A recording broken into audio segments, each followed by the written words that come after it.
حضور اقدس صلی اللہ علیہ وآلہ وسلم کا ارشاد ہے کہ جب نماز کا وقت آتا ہے تو ایک فرشتہ اعلان کرتا ہے کہ اے آدم کی اولاد اٹھو اور جہنم کی اس آگ کو جس نے تم نے گناہوں کی بدولت اپنے اوپر جلانا شروع کر دیا ہے بجھاؤ۔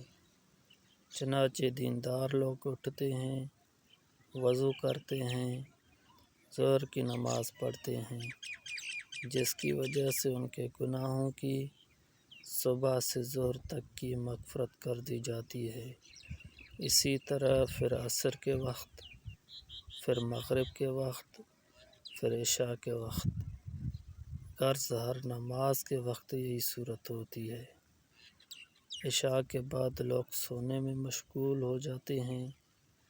اس کے بعد اندھیری میں بعض لوگ برائیوں، زنا کاری، بدکاری، چوری وغیرہ کی طرف چل دیتے ہیں اور بعض لوگ بھلائیوں، نماز، وظیفہ، ذکر وغیرہ کی طرف چلنے لگتے ہیں۔